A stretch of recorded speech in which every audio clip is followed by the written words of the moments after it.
Good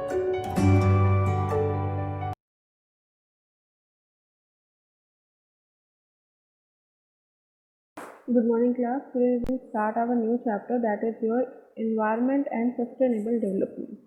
In the following chapter, we'll study the following contents. First one is your environment and its content. Second one is your functions, then reasons for environmental crisis, then our Indian state, and finally challenges to India's environment and sustainable development. Let's start with our first part, that is your environment and its function. When we are talking about the environment, what do you mean by environment? Environment means sum total of external forces. External forces means whatever which is surrounding us. For example, air, water, sunlight, animals, plants, etc. Whatever is surrounding us is termed as your environment.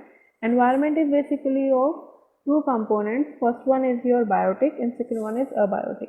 Biotic, as we are learning from the 5th class or 4th class itself, the biotic means all the living organisms, all the living elements. For example, birds, animals, forest, etc. Whereas abiotic means those who are non-living, or those the objects which are non-living. For example, air, water, land, etc. So, now moving towards the next part, that is your function of environment. Basically, there are four functions of environment mainly. First one is provides resources for production. Environment provides resources for production. It provides resources in the way of renewable and non-renewable resources. Renewable resources means those resources which can be created again and again, which can be used again and again without the limit of extinction. And second one is non-renewable, those which can be extend from the country or from the world as far as we know. Next one is assimilate waste. Assimilate waste का meaning होता है it absorbs the waste. It absorbs the waste. That means environment help to degrade all the waste which human being or which any other factor, for example plants, animals, create. Next one is it sustains life. Sustain life. How it sustain life? It sustain life with the help of air, sun, water. It gives us water, minerals, food to eat so that we can live a healthy life. And last one is it provides aesthetic service. Aesthetic service means life supporting services which will add quality to life. Which will add quality to life. So these are basically forest, rainfall, or other transportation facilities, waterways, etc. Next one is your challenges to India's environment. Now we have discussed basically about your functions and what is the meaning of environment. Now what are the challenges which are mainly faced by environment? First one is population explosion. Population explosion means that there is a high need to curb the population of country. India में problem क्या हो रही है that we are increasing in numbers day by day our growth rate is also 1.6% annually. So this is not a very good thing, that we should curb our population so that we can add a healthy living to people. Because if we will increase day by day, then how we are able to use limited resources properly. Second one is intensive and extensive extraction of renewable and non-renewable resources. What we are doing, we are aimlessly using renewable as well as non-renewable resources. We are using them at a very high speed and at a very large scale, which is pointless. So we should curb these things. Next one is expansion of many resources. Expansion of many resources, or what we will add here, expansion of extent resources, or you can add extinction of many resources. That means that there are many of the resources which are slowly and steadily extincting, so we should expand them or we should lower the use of those items. Next one is global warming and ozone depletion. See, global warming means that in our country or in our world also the temperature is increasing day by day because of the global warming.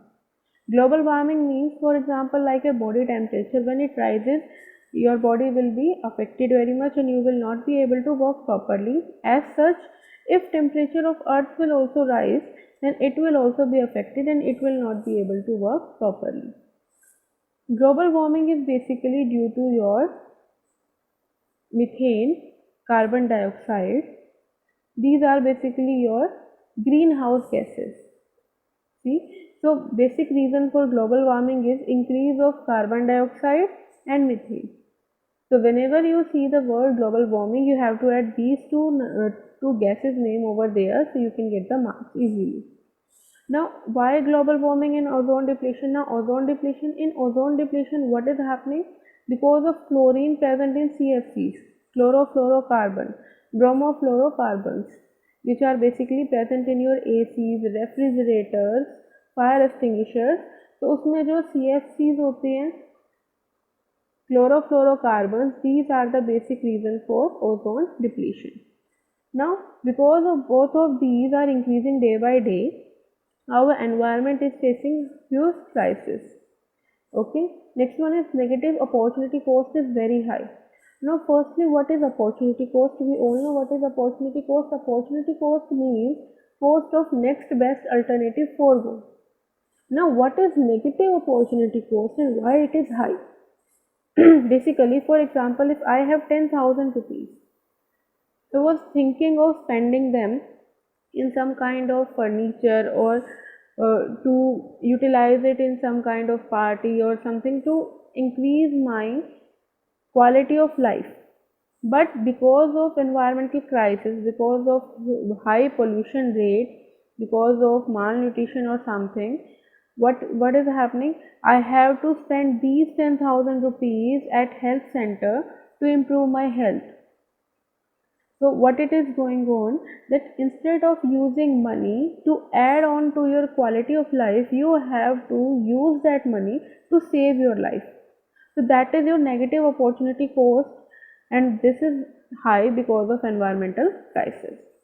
Next one is affluent consumption and production standards of developed world. What we are doing, just because we are developing rapidly, we are using resources in very bad. We are using it over and over again without any control. So that is how it is affecting our life. Next one is land degradation. Now, what is land degradation? Land degradation means to lower the quality of land so that it will not be able to use for the cultivation process. So what we are doing, first thing we are using it over and over, हम जो है shifting cultivation कर रहे हैं उसके ऊपर, and then we are using it again and again without any stoppage, without leaving the land, so it loses all its nutrients. Secondly, we are giving small land holdings. We have small land holding, and from that only we want to gain whatever we can from that land. That means overuse of that land. That's why land degradation is happening. Next one is soil erosion. In soil erosion, what is happening? In soil erosion, the topmost layer of earth separates from it or runs away due to heavy rainfall or some shift. अब ज़्यादा heavy rainfall हो रही है या ज़्यादा irrigation कर रहे हैं हम, so because of that soil erosion takes place, and again if soil erosion takes place, then it will not be able to work properly. The soil will lose its nutrient as well as it will lose the grip which it is making over the trees. Next one is air pollution. Air pollution, as we all know, air pollution is increasing day by day. The smokes which are exerted from many of the factories, industries is directly left in the environment, directly released in the environment without any purifiers. So because of that, the quality of air is degrading day by day, which makes our life more difficult. Last one is your biodiversity loss and deforestation. Biodiversity loss means loss of biolife.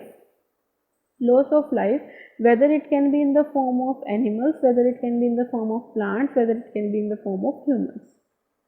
Look, over time, how many kinds of animals and plants we have lost. Basically, in prior times there were dinosaurs, and then after that we have lost dodo birds. So nowadays it is very difficult for polar bear to survive, because as the global warming is increasing day by day. So because of that, what is happening? Glaciers are melting day by day, and because of that the temperature over there is increasing, and that's how polar bears find it difficult to survive over there. Now next one is your state of India's environment. See, India is a very healthy in environment, but because of high population and because of pollution rate, poverty rate, it is degrading day by day. So if these things are removed from India, then India is very sourceful way in environment. First one is our black soil is very helpful for the cultivation of cotton, which is a very major fertilizing part also. जो हमारे India में जो production के लिए सबसे ज़्यादा black soil को use किया जाता है for cotton, and we have plenty of cotton over there, so we can use it in different types of textile industries, and that's how our textile industries are working very good. Next one is Indo-Gangetic plains. So Indo-Gangetic plains are very much fertile in nature, and they are most cultivated region in the world as well as most densely populated. So these regions from Arabian Sea to Bay of Bengal help people to grow easily. Next one is India's forests provide green cover. India's forests are basically uneven in nature, because there are some of the forests then land in cities, then again a small forest, then a city, but they are actually providing green cover which is able to support the India's environment. Next one is large deposit of iron ore and natural gas. We have large deposit of these. Nearly 20% of our iron ore, nearly 20% of world's iron ore is from India only. Last one is bauxite, copper, chromate, diamond, zinc, etc. are also available. Next one is your sustainable development. Now in sustainable development, what is this? Sustainable development aims to ensure that we should we should help the needs fulfill without compromising the ability of future generation to meet their own needs. That means how we use a product. We use a product in such a way so that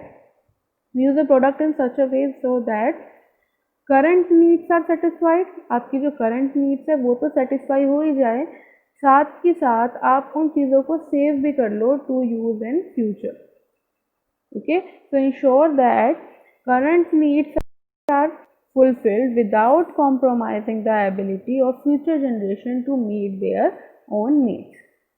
Okay, it involves firstly basic needs, for example your water, food, shelter. Second one is growth of agriculture, manufacturing and service sector.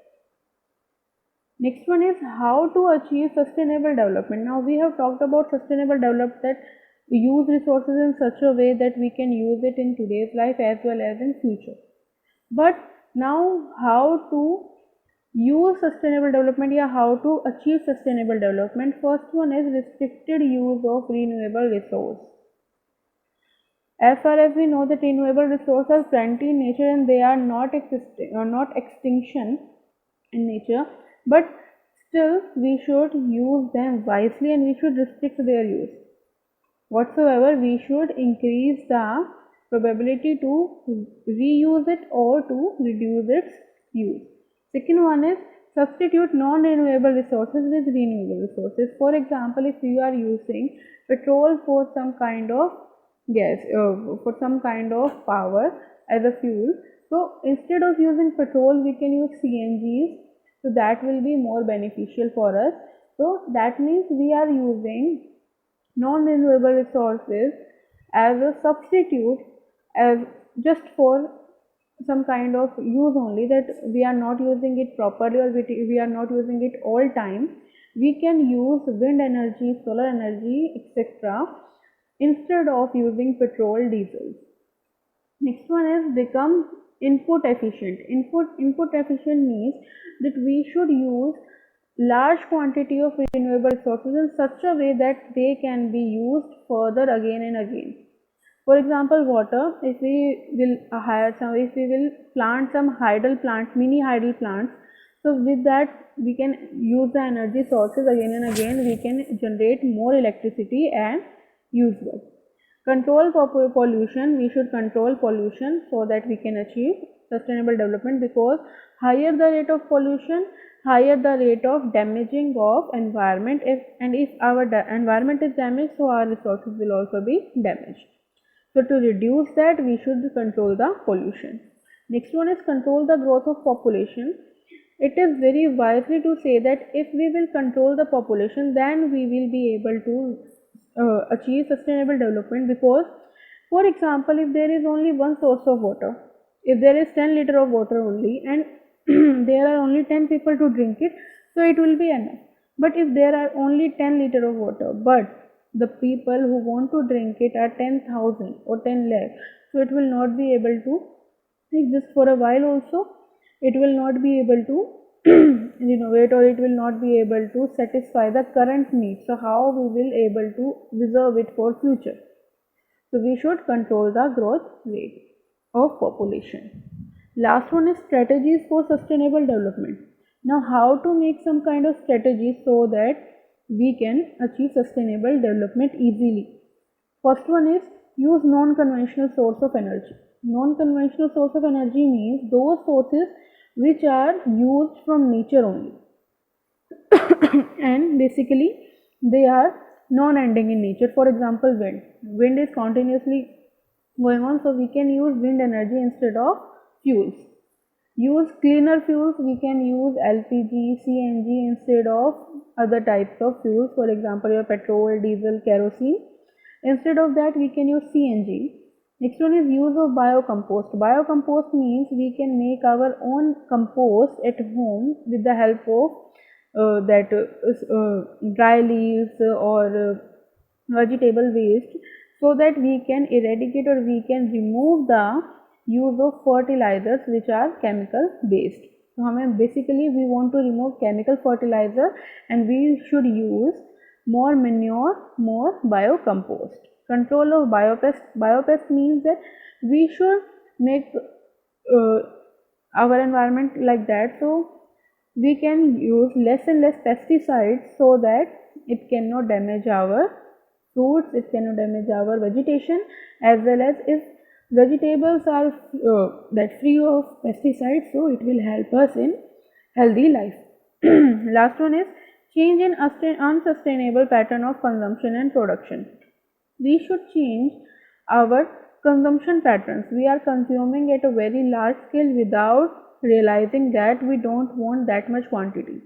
For example, if a person want to drink water, he should fill whatever amount of water he want to drink. For say if he want to drink half of the glass of water, so he should fill it only half of it.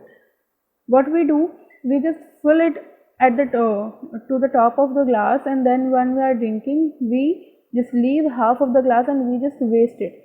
We throw it in your dustbin or whatever, and you are actually wasting half of the glass of mineral water which can be utilized in some other ways. So we should use it in very different ways.